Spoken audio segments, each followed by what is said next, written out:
Mr. Mayor Pro Tem. The mayor is still in Tampa this morning, so I suppose that means he's not going to be here. I believe you'll have to preside.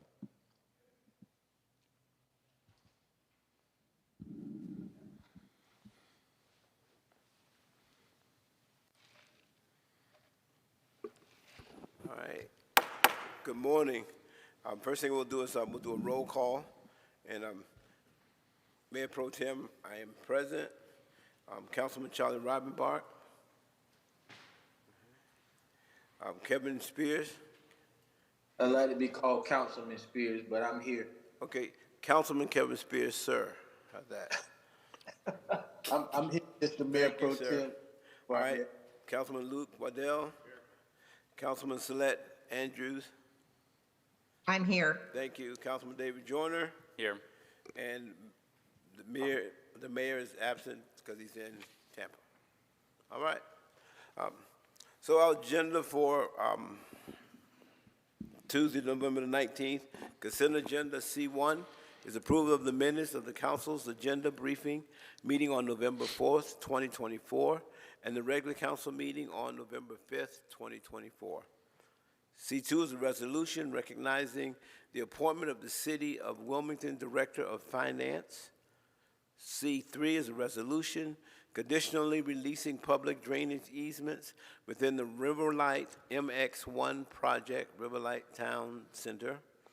C4 is a resolution officially accepting public streets and storm drainage facilities within Switch Yard Road and Dalmatian Lane, Public hearing one is an ordinance amending the official zoning maps of the City of Wilmington to rezone properties containing 2.82 acres located at 1107 and 1109 South Front Street, 1106 and 1112 South 2nd Street, and 101, 104, 108, 112, 114, 115, and 116 Marcella Street from LI Light Industrial and R3 Medium High Density Mixed Residential District to UMX Urban Mixed Use District.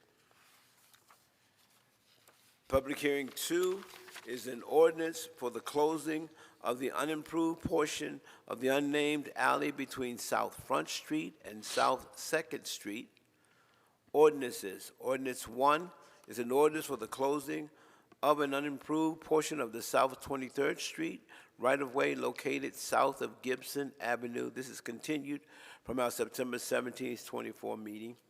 O2 is an ordinance making supplemental appropriations of $175,380 from American Rescue Plan Act funding to complete the stormwater project at 10th and Grace Street, ARP funding. O3 is an ordinance establishing a speed limit of 25 miles per hour along Dalmatian Lane and Switchwood Road. Resolution 1, resolution authorizing the city manager to change the third-party administrator of the city's 457 Deferred Compensation Plan to Empower Financial Services Incorporated and to make other necessary changes to the city's supplemental retirement income plan. And this is continued from on November 5th. Yes, sir. There was a good bit of discussion on R1 at the last meeting that resulted in the continuation, I think unanimous continuation of this item. And my recollection is that there was some discussion that we would have some presentation as to the... You will? So that'll be tomorrow at the meeting. Yes. All right. We can do it this morning if you'd like, but Probably better when we have... it's kind of what we thought too. Thank you. All right. Thank you. All right. And then we'll have a report of the council's appointment committee for boards, commissions, and committees. That's all the items on our agenda. Mr. Manager. Mr. Mayor Pro Tem, we have 3 items for you this morning on an update. We'd like to start with an update on the conceptual design for the Water Street Park. All right.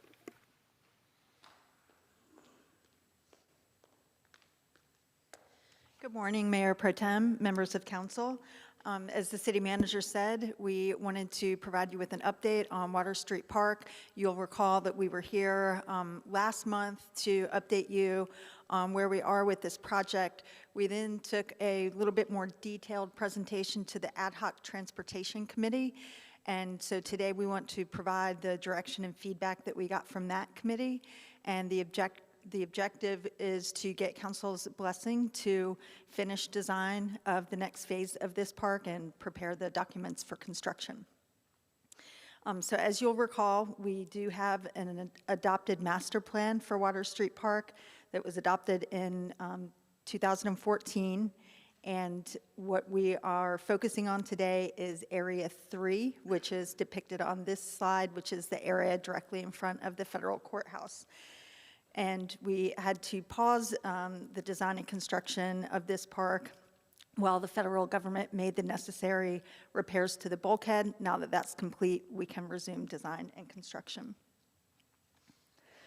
This is a picture of the conceptual design from the master plan, and it depicts a flush curb plaza area, continuing the brick pavers from the phase 1 of the park at the foot of Market Street, as well as continuing the gray pavers along the riverside that delineates the Riverwalk. As part of the conceptual design in 2014, we had a fountain that was commissioned by the Azalea Festival that was intended to be a water feature and a piece of public art that represented the festival. That artist is long gone now, so this is no longer part of the project. However, the Azalea Festival has indicated they would like to resume discussions on participating in the project. We're going to talk a little bit about some ideas for a water feature a little bit later in the presentation, but I do want to note that members of the Ad Hoc Transportation Committee were vocal in wanting to see an additional water feature down along the river. Now that we have acquired the Coast Guard property, the project will extend up to Princess Street, and we're showing here 2 lawn areas. Again, this is based off of the master plan adoption, and will provide a nice green space that we're lacking in this park currently.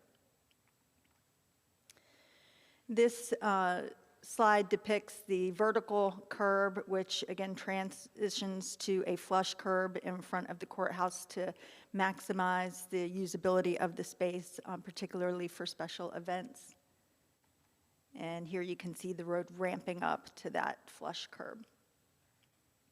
Yes, sir. While we're sort of talking about this roadway part, do we have to have special permission from the federal government to shut down this roadway, or we can just do that like any other city street? Just like any other city street, they're part of the notification process, but there's nothing that limits us or requires special permission. Okay, thank you. You're welcome.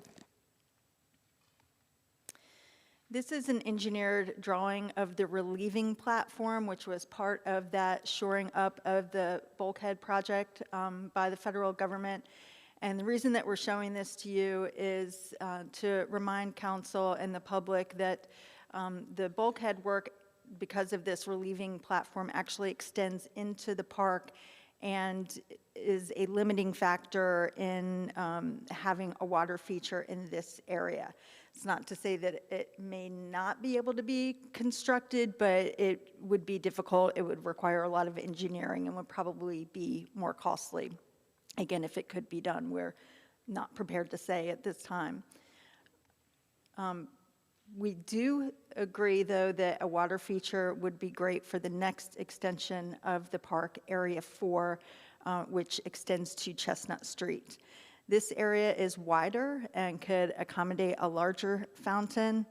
It preserves the flexibility of Area 3, which again has traditionally been used for our street fairs and other special events, and also is susceptible to flooding, and is one of the reasons why we are limiting design in that area, since it does regularly flood.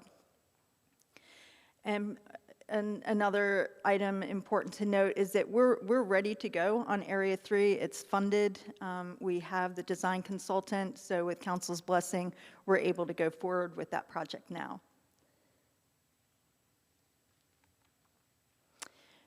Also noted by staff, if we shift a water feature to the northern area of the park, it does provide for a more even distribution of water features, given the two that already exist at the federal courthouse and as a part of River Place. So I want to emphasize that this is not a design. I would hesitate to even call it a conceptual design, even though those words are up there, but I added in red font, does not reflect a current design recommendation from staff, simply because we're not there yet. But engineering did engage our consultants to create an image to get us to start thinking about what Area 4 would look like once that is a funded project. It's not currently a part of the CIP. Mr. Mayor Pro Tem. So conceptually, we would assume that where this ILM placeholder is right now, that's where we could anticipate a water fountain. feature? Okay. Yes. Thank you. Yeah, in lieu of the ILM. Thank you. Sure. And so we did, again, ask for the consultant to provide us with some images of what Area 4 could look like. And you'll see towards the top of the slide an example of a water feature. And we also, depending on how this phase flushes out and the funding that we may receive for it, start to maybe thinking about adding a restroom building, which is something that we hear frequently from visitors and businesses downtown, and was one of the top 10 recommendation in the CVB's Riverwalk assessment. And here's just another image showing an illustration of the fountain a little closer up. Street view of what that could look like. And just wanted to conclude with some examples of fountains throughout the country of what ours may look like, to go ahead and start thinking of those ideas. Probably the one everybody here is most familiar with is Charleston and Savannah. We did want to include this fountain from Toronto. I think that was mentioned by several council members as an example of something we could see on our Riverwalk. And again, with that, the objective is to, with council's direction, to go ahead and resume design on Area 3 and start readying that for construction. I'll try and answer any additional questions that you have. The fountain that was supposed to be at Area 3, it has not been paid for or anything, right? No, sir. The city did receive a commitment from the Azalea Festival.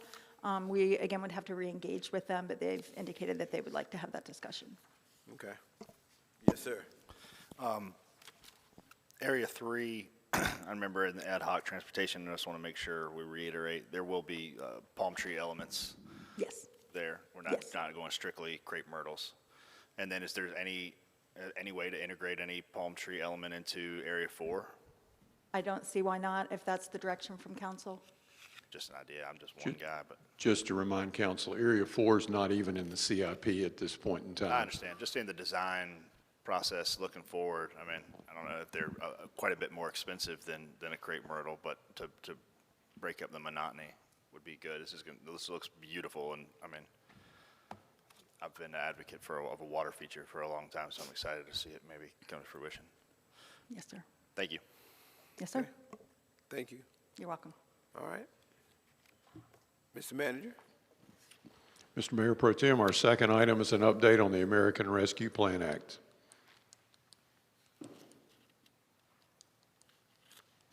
And our outgoing finance officer will provide that update. Okay. All right.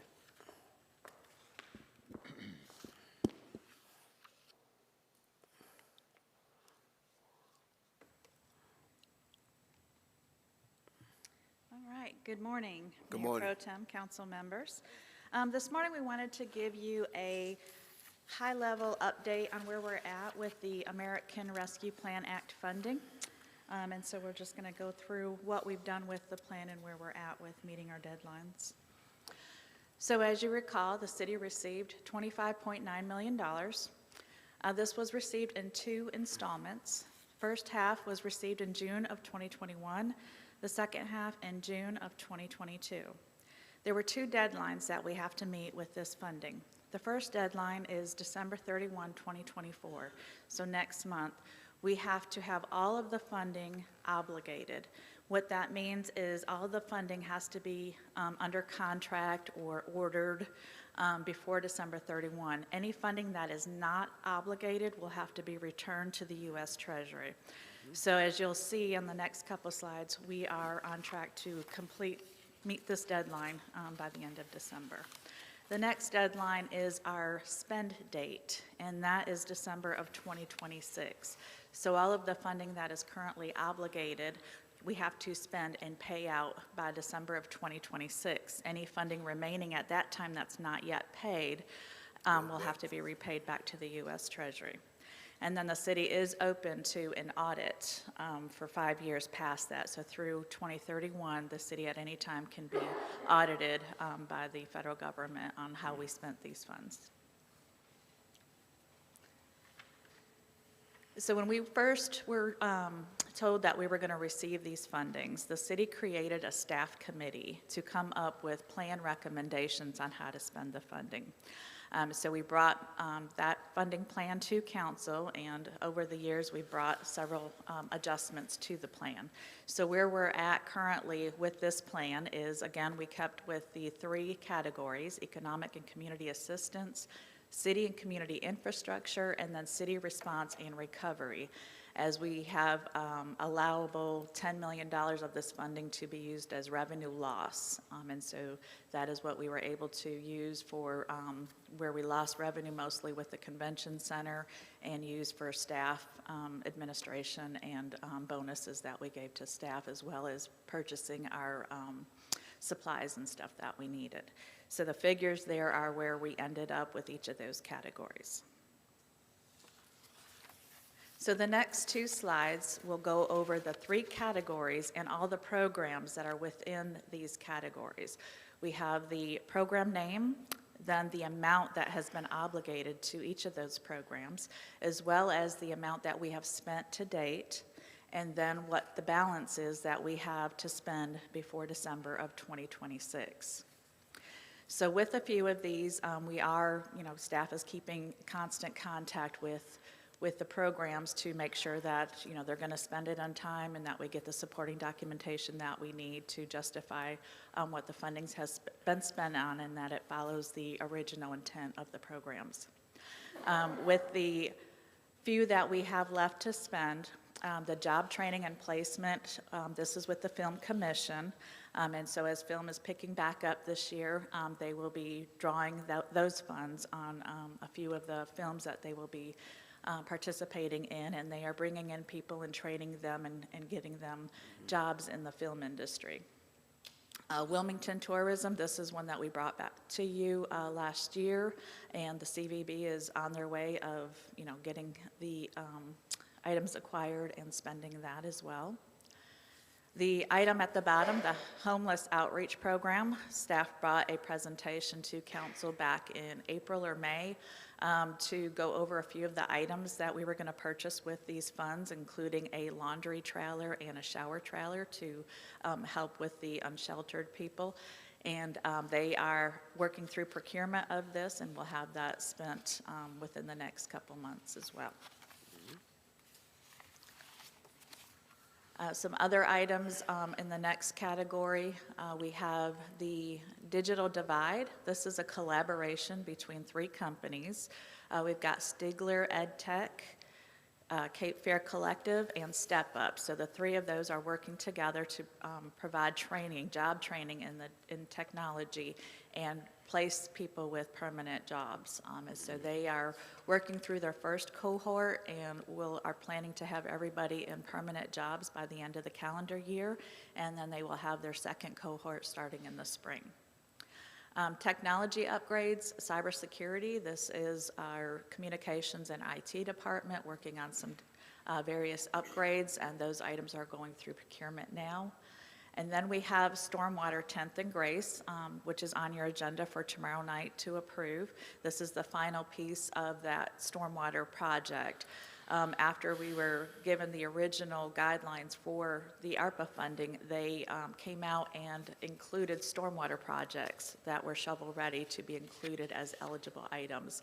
And so this is the one project that we had that was ready to go, and that is 10th and Gray Stormwater Project. So this will finish that up, and again, that's on your agenda to approve tomorrow with the ARPA funding.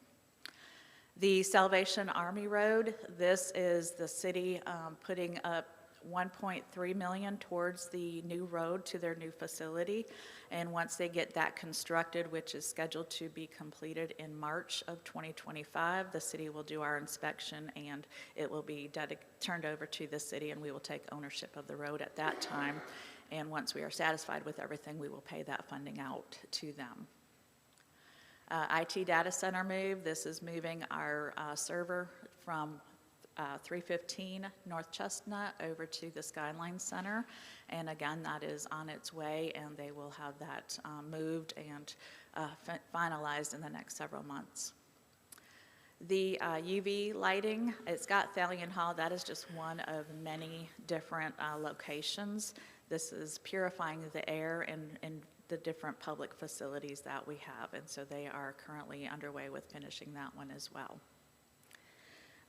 Were there any questions on any of the particular programs that you have or you want more information about? Again, just kind of a summary, high level of where we're at with everything right now. Okay.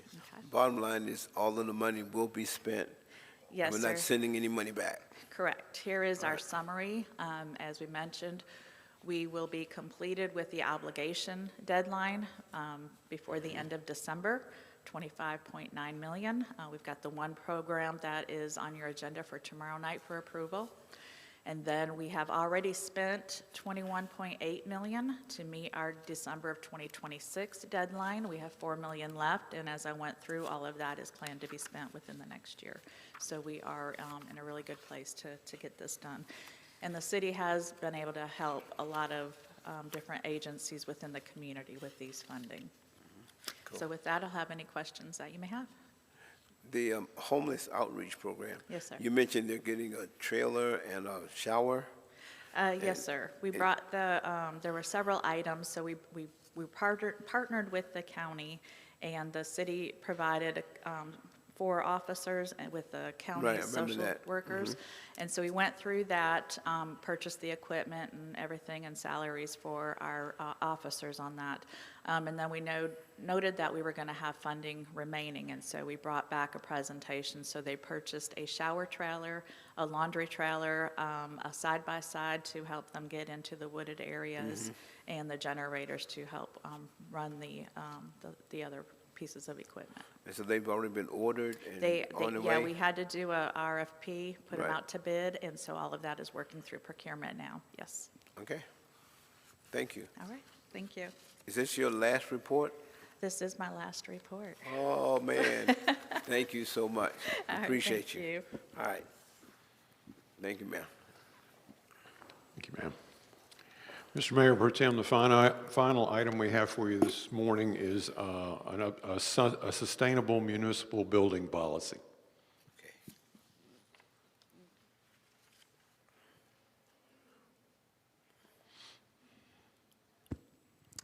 Good morning. Good morning. Mayor Pro Tem, council Good morning. members. Before you this morning, just would like to give you a briefing in regard to our sustainable municipal building policy recommendation that we hope to brief you on this morning and present at a upcoming council meeting. So, yeah, just to start off, why we're bringing this in front of you, we believe that it will provide a number of benefits to the city.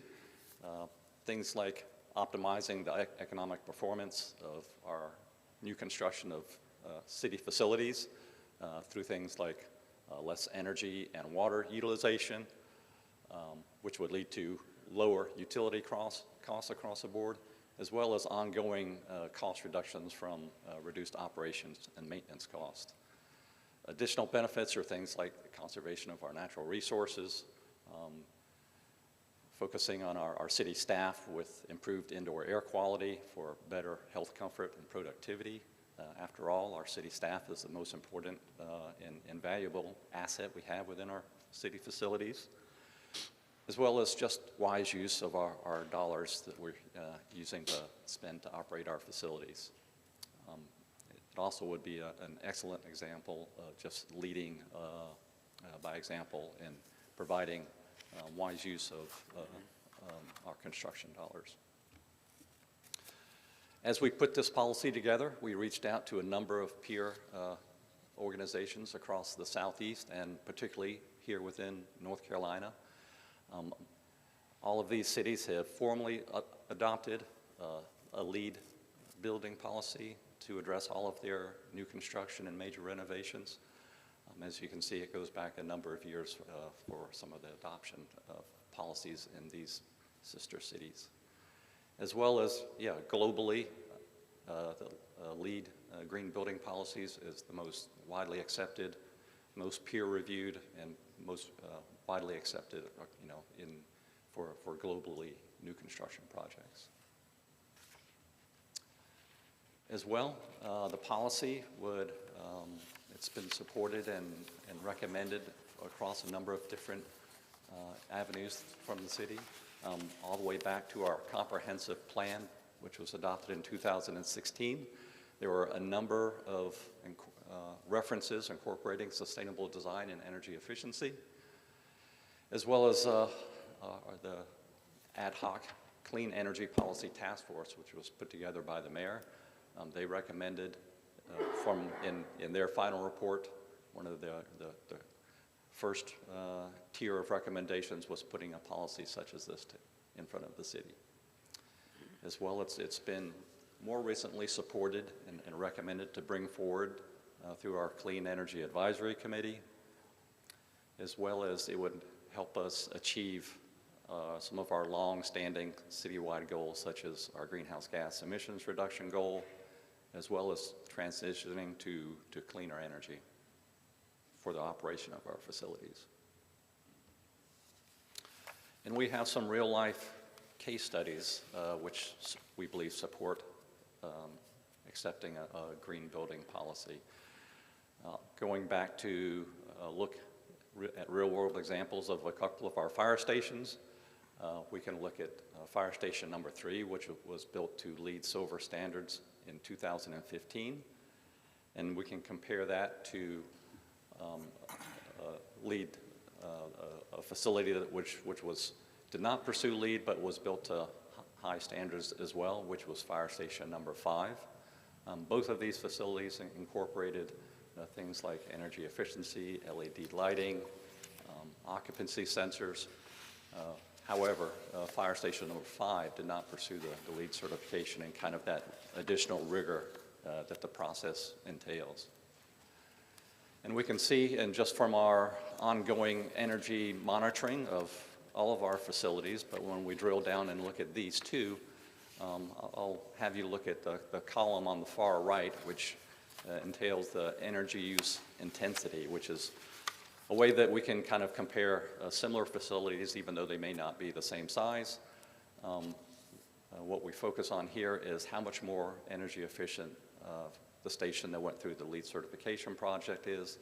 In fact, it's currently operating about 14% lower EUI than Fire Station number 5, which again leads to lower operating costs, reduced energy and water usage, and just a more efficiently operating facility. Quick question. Excuse me. Yes, sir. Was there a reason why Station 5 didn't do the LEED Silver project? I believe it was just a budgeting issue as well. There's our initial cost to LEED certification in green building policies. I actually have a slide which addresses that upcoming. Okay, thank you. Sir.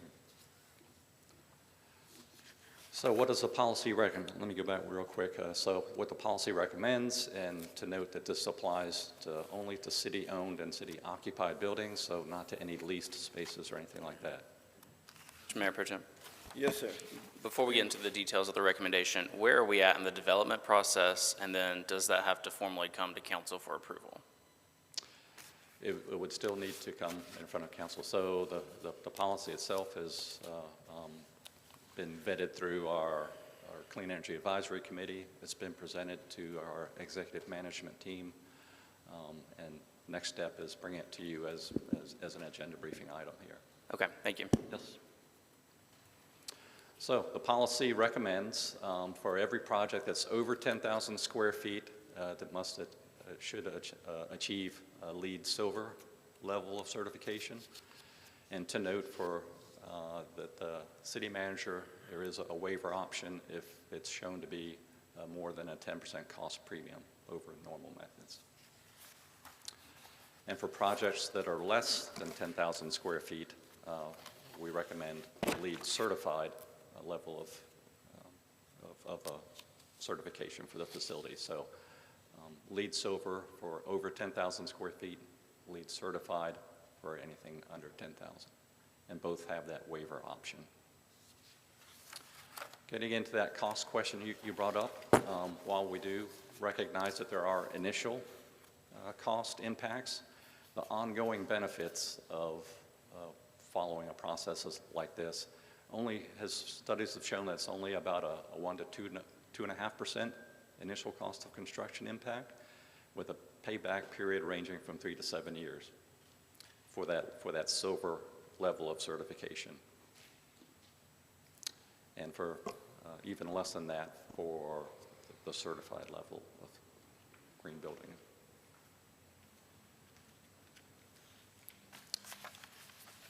Again, we recognize the initial cost of construction and following a policy such as this. But again, what we're focused on is the life cycle of these facilities that we're going to be owning for 20, 30, 40, 50 years. If we can look at reducing our energy costs by 14 to 19% every single year, in particular as we're facing rising utility rates on an ongoing basis, we really feel that a policy such as this would lead to ongoing benefits for the city.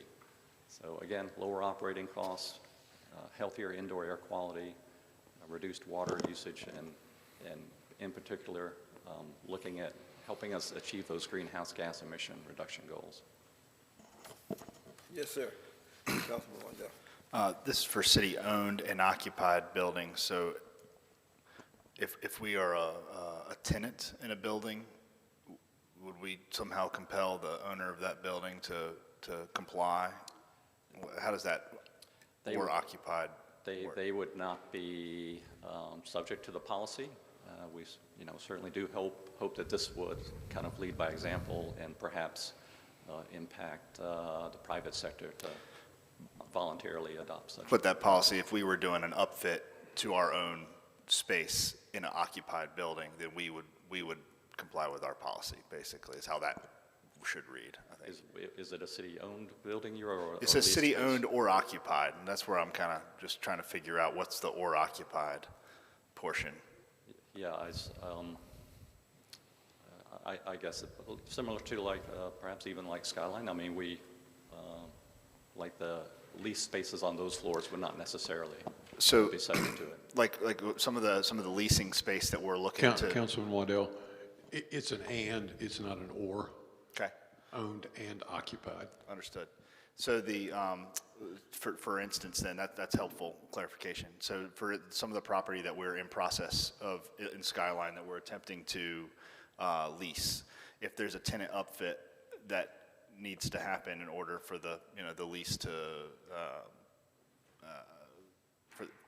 begin, and that's part of the negotiation between the city and the landlord, then that's the city and the tenant, then would the tenant then be required to comply to bring in that upfit, or would the city do it on their behalf? How's that play out? Because that's going to be a lot of what we're looking at here over the next couple of years.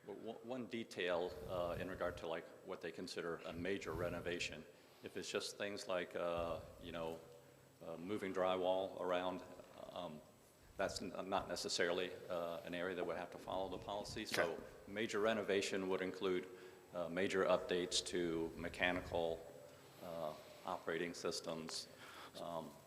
Yes. So like in our, when we're doing it for ourselves, so the $6.3 million upfit to the Skyline Center that we recently approved, have these items, getting it LEED certified or LEED wherever we need to be, already been budgeted in, or should we anticipate budgetary changes to that $6.3 million in order to comply with this policy if it were to be voted in? Those have not been included as a LEED certification. I would argue that they probably do not need to be, simply because your adoption of the policy will not come until December. So it wouldn't retroactively? And the contracts have already been signed for the upfit. Okay. All right, thank you. Yes, sir. David? So going to the city manager may grant a waiver if compliance is uniquely cost prohibitive. Walk me through the notification, like the practical realities of that notification to council. I'm thinking that anything in the scope of this is going to be more than $100,000, so it's going to have to come to council for contract approval anyway. Where in that process will that notification be worked in so that both the council members voting on it and the public know that this option was chosen or not chosen based on that premium? It could happen, I'd imagine, at a number of points within the construction of the facility, whether it's,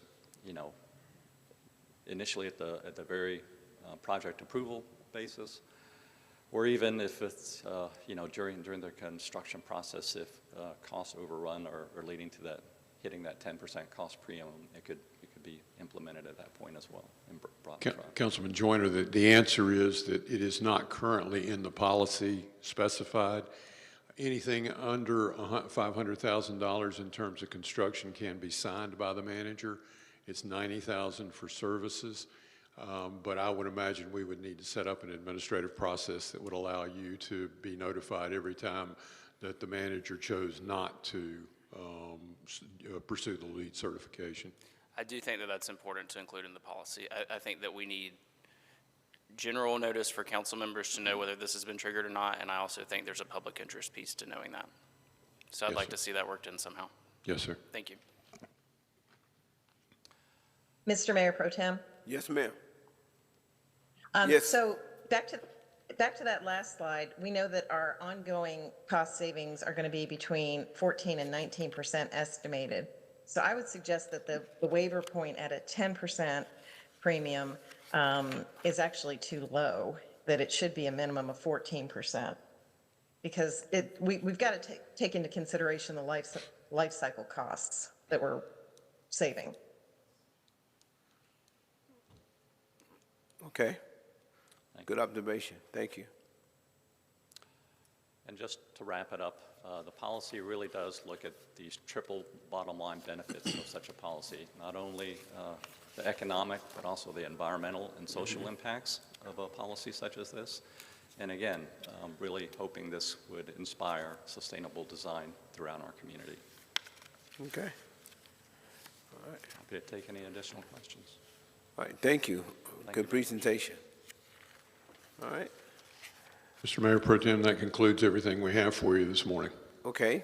I do know that there is a naming committee meeting following this meeting. Nothing else? Meeting adjourned.